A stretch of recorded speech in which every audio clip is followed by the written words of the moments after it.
Is Ken, and this is I'm Kenny. right before recording. We're just joking around a little bit, so it's just a fun time here at Just Disciple headquarters. And today we have a good topic. It's a topic that very important. comes up quite a bit, Yep. especially in men's ministry, and that's the topic of masturbation. Yep. Right, and many times, especially young teens, adults, right, men, and now women as well. They have this question: is masturbation a sin? Kenny, what do you think when someone comes to you and asks that question to you? I've been asked this question a lot, as you said. Spent a lot of years in youth and young adult ministry, and I try to give the same answer every time. And I've given a similar answer, I think, in previous videos. And that is, I'm less concerned with the conclusion, whether or not it's yes or no a sin, and I'm more concerned with the journey to get to a conclusion. I think that's more important. I know we use this example or metaphor in a different video. Kind of like in old school, in algebra or middle school when you were doing math, your teacher would say, I want you to show the work. Don't just give us an answer. I think the answer is less important, and showing what to think about when we're talking about the topic of masturbation is more important. And obviously there's a lot of people wanting to know what to think about because it gets asked a lot. On my personal podcast, I've done almost 300 episodes. My episode on masturbation has been downloaded almost 3 times as much as the average. Wow, that's insane. It's huge. Yeah. There's a lot of people who want to know about this. And so I think the goal in this video is to not give you a yes or no, it's sin or not sin, and more what are the things to think about, generally speaking. So my conclusion is, I wouldn't say masturbation is a sin. I wouldn't make it black and white. But I would highly, highly recommend against masturbation for both genders, but especially for men. That's kind of how I would typically answer that question. Yeah, and the general consensus in evangelical Christianity is that we probably would say, no, this is not advantageous, it's not wise, it's not ideal for you to be masturbating. But like you said, there's a process that we have to be thinking through. It's more of the heart behind why do we kind of get to that conclusion. So Kenny, what are some of those reasons why people would say that masturbation is probably not wise to do? I think the number one reason is because lust is clearly sinful. Lust is clearly harmful to your soul, to your spiritual life, but it's also harmful to your physical body, and physiologically speaking, and we'll get to that in just a moment. So lust is clearly wrong, clearly betrays the scripture, is bad and not good for Christians, obviously. And I don't know many people, if anyone, that can effectively masturbate without lust in some way. Yeah. Now, I know there might be someone out there watching this that says, I can, it's me.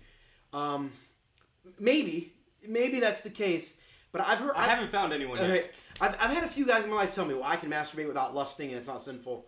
And I got to be completely honest, I just don't believe it. I just don't. I don't. I apologize if that sounds judgmental or condescending. I think the vast majority of people watching this, that's not you, guy or girl. Yeah. You should assume that's not you. There may be someone out there. I just think it's highly unlikely. So, is it possible to masturbate without sinning? I guess it's possible. I just think you got to be a superhuman to pull that off. Just being honest, that's my thought. Yeah, and I think the crazy part about lust is that so many times we assume lust is just like when we start to have these insidious thoughts about the opposite gender, right? Yeah. But like lust in its proper definition, in biblical definition, is literally having something you can't have. Yeah. Right? You want something that you can't have, so you just you think about it more and more and more. So in general, we lust about a lot of things, but when it comes to masturbation specifically, what ends up happening is we start to think about the things that we want, the pleasure that we want with that person, right? And we just keep thinking over and over about it. And that's why that part is a sin, and that's why masturbating is really hard.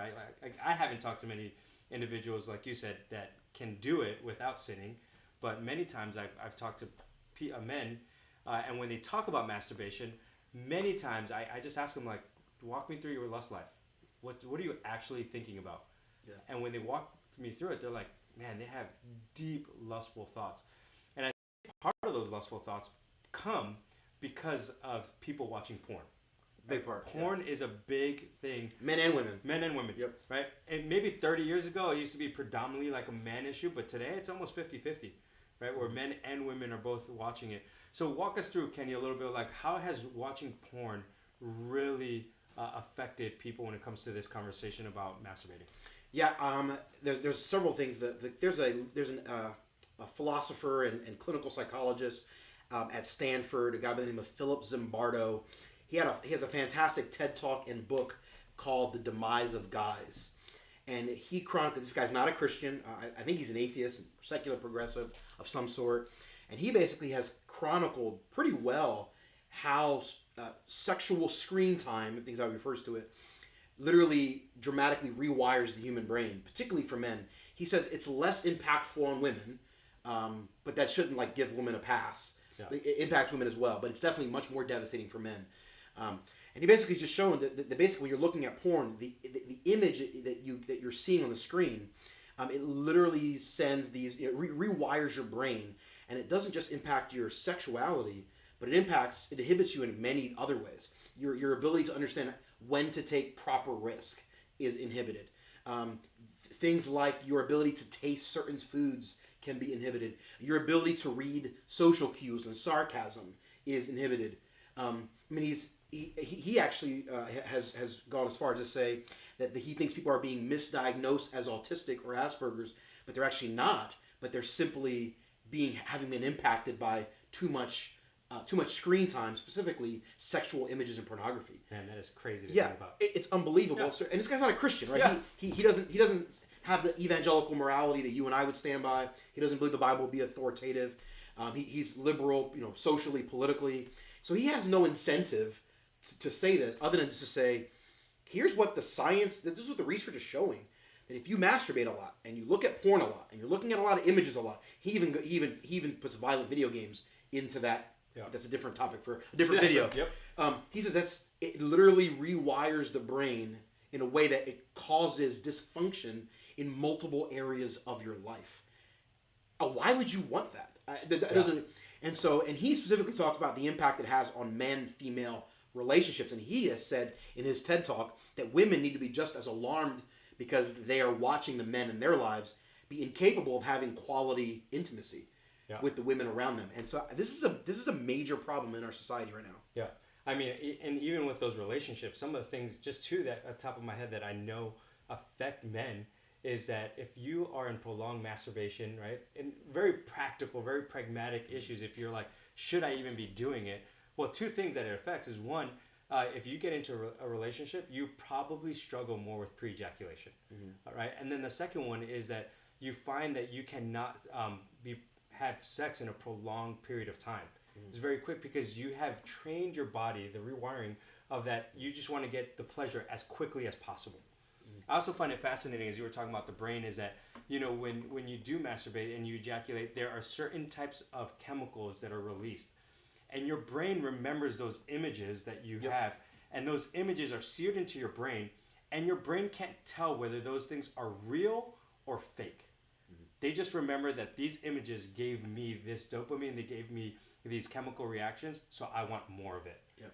So from a very pragmatic standpoint, right, not even like a biblical is a sin or not, like you're rewiring your brain in such a way that you are harming it to take fantasy now and making it look real, and you're screwing up your whole brain. Yeah, basically you're jacking with your brain, you're screwing with your brain in a way that will make it harder for you to have a quality sex life with the woman you marry. Right, and this happens to women as well. Yeah. Again, men are impacted much more by it, but for women as well, you are rewiring your brain in a way that will cause you to be dysfunctional, which will inhibit your ability to have a quality sex life with the person you're married to one day, God willing. And if you think your sex life can't get messed up, and it somehow is not going to impact your marriage, you're crazy. Like, sex is a huge part of marriage. A lack of a quality sex life will inevitably tear away the foundation of a marriage. Yeah. And so literally the 30 seconds or 1 minute or a few minutes you get of pleasure right now adds up to significant detriment down the road. Yeah. That just seems unwise. It seems foolish. It feels unloving and unkind to your future mate.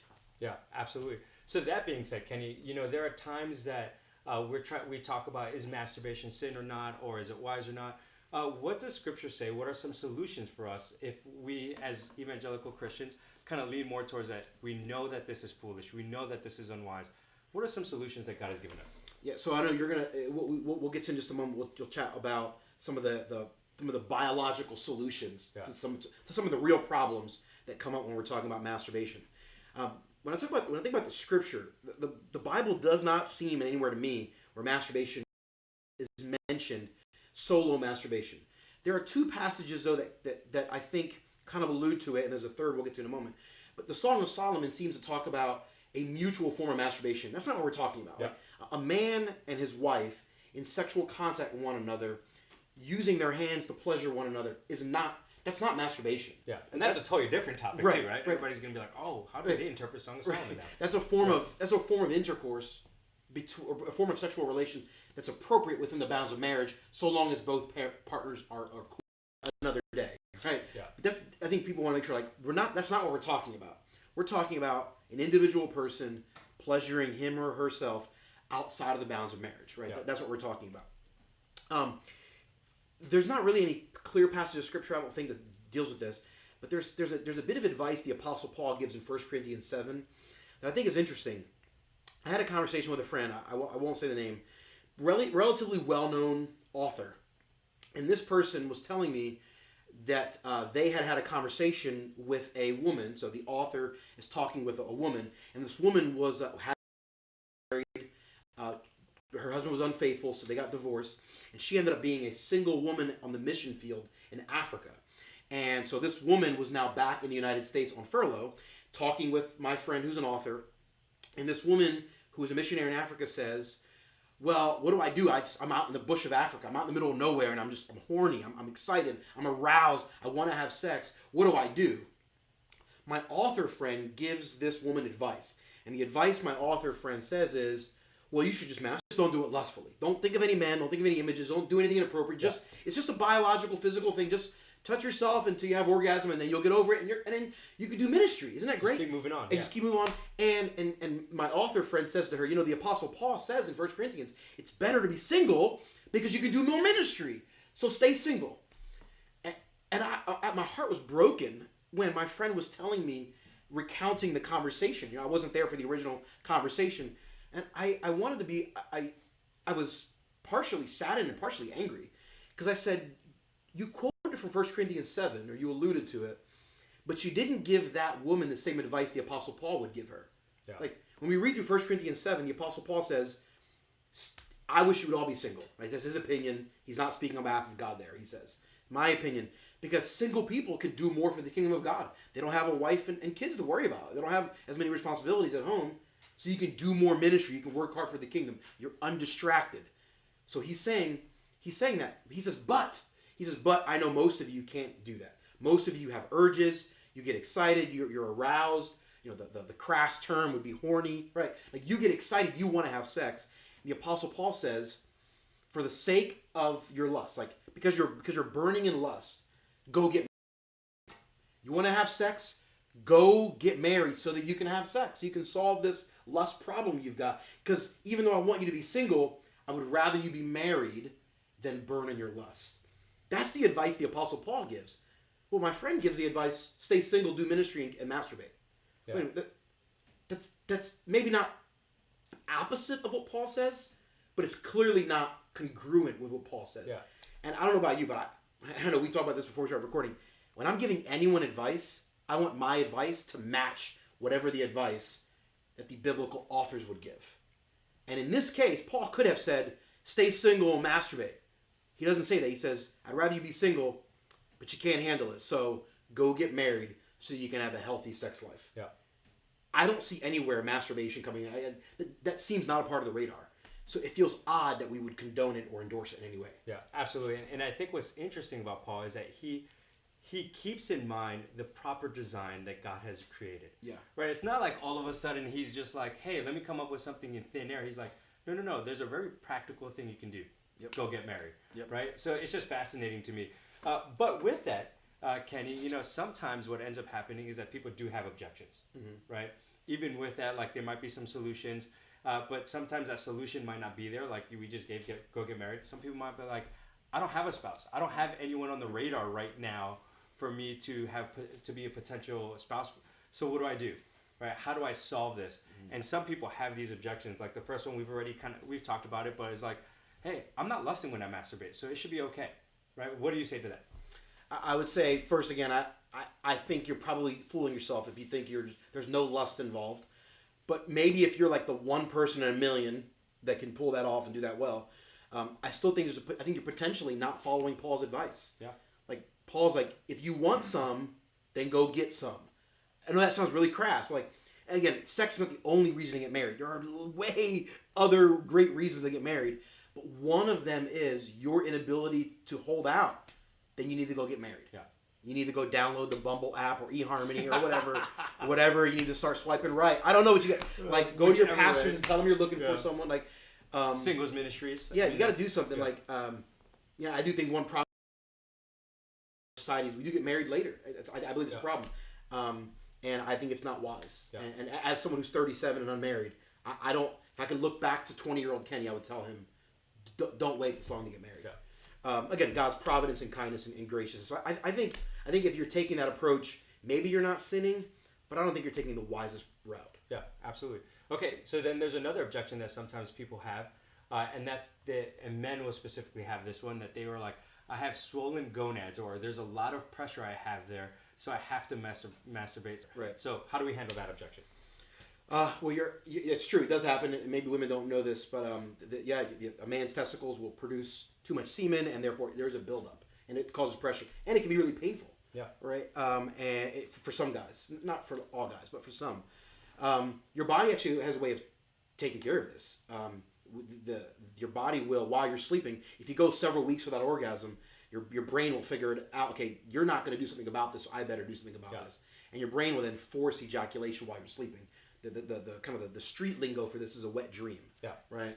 And this is a normal thing, but if you're having orgasm on a regular basis, your brain doesn't feel the need to force this, to release this pressure to force you to have a wet dream, as what's called, and you don't do it, so you don't realize it. But if you just force yourself to not do that, to not masturbate for a few weeks, maximum, it's 2 or 3 months, it's the max your body will go. And then your body will regularly start doing that once a month or once every 6 weeks. And I don't want to sound crass, but this happens to me as a man throughout my 30s. By God's grace, God's delivered me from sexual addictions and pornography and masturbation. Yeah, this happens to me on a regular basis. As I'm older, it happens a lot less, because the less you orgasm, the less your body produces semen. So there's less of a need for it. Yeah. And so I haven't dealt with that pain, I don't know, years. Yeah. 7 years, something like that. Probably, quite frankly, that I haven't dealt with that. And your body has a way of taking care of it. Okay. And thank God that God designed it that way, right? Like, there's a design. So sometimes people try to use these as justifications, but like, no, the Lord knows our system. The Lord knows how He created us, and it's important. Yeah. The last objection that I think we might have is actually kind of on the other opposite spectrum, where sometimes people, obviously we have said that masturbation, there's no black and white, right? It's kind of in that gray area, but there are some people who take it absolutely. Masturbation is black and white. It's a sin. If you do it, it's abomination from the Lord. And the context they use, or the scriptures they use, is in Genesis, when Onan pulls out and he ejaculates on the ground. Right. And they're like, you see, and then God brought judgment on Onan. So how do we speak to that? If you're not familiar with Onan, he's his sister-in-law is married to his brother. His brother dies, and the cultural and legal expectation was that Onan would now basically have sex with his sister-in-law to get her pregnant, and then legally that child would be the son of the brother-in-law who was dead, even though biologically it would have been Onan's child. That was kind of a cultural expectation. So the cultural expectation is, hey, we want an heir of the oldest brother to carry on the family name, to inherit the material blessings of the family, to have the legacy. And it's your job as a younger brother to do a duty for your older brother, give him a son, because he died before he could have a son. So Onan was supposed to now go have sex with his sister-in-law and ejaculate so that she could get pregnant. So while he's having sex with her, right before he ejaculates, he removes himself, or pulls out, as we would say in common terminology, and he ejaculates on the ground. And God is angry at him because he has a responsibility. He's willing to take the pleasure, but not the responsibility. Yeah. And I think that's what we do. If anything, that's actually a passage against premarital sex, because that's what people do when they're having sex before they're married. They're willing to dabble in the pleasure. I'll do this for me, but I don't want to take on the responsibility of fathering a child. Like, I don't want to take on the responsibility. I want to, as the old adage, I want the milk, but I don't want to buy the cow. Yeah. And that's basically what Onan is doing in that moment. And God is angry with him. How dare you engage in the pleasurable act without being the man and taking responsibility? Like, you have a responsibility to fulfill, and you didn't do it. Yeah. Dude, you're a punk. You're a kid. Like, and if you can't be a man and take responsibility, then you have no business having the pleasure of sex. That's what God is angry about in that moment. Maybe it applies to masturbation. I don't think so. I don't think that's the wisest way to apply that passage. I think it's much bigger than that. Yeah. And I think what's fascinating, going back to just God's design of how he developed all this, even when we go back to 1 Corinthians 7 and he says that the solution is to get married, it's fascinating that when you start to pursue marriage, especially at a young age, something happens, especially in a guy where he's like, well, if I got to get married, I got to become responsible in all these other areas. Yeah. And well, they have to step up all of a sudden to become married, right? Yep. And to get what they wanted with sex. But in that process, they've learned the responsibility of what it looks like to be a man of God. There's a ripple effect throughout. It's a ripple effect. That's a great point. Yeah. So that being said, this question, right, is masturbation a sin? Obviously, the scriptures are somewhat silent, right? It doesn't clearly say is masturbation a sin. But we gave a whole bunch of different principles for you to process and follow through it. And I think for all of us, as we are discipling people or even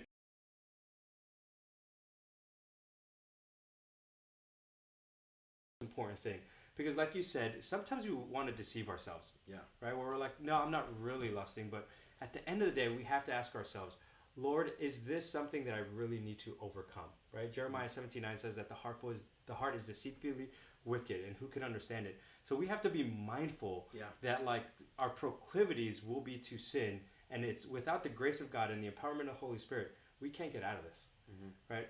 So that being said, this is kind of our answer to it. I know for some of you, you wish it was like clear black and white. Just don't do that sometimes, so we have to show you the biblical principles. With that, we will leave you, and hopefully next time we will answer the question of like, how do you overcome masturbation? It's a great question. So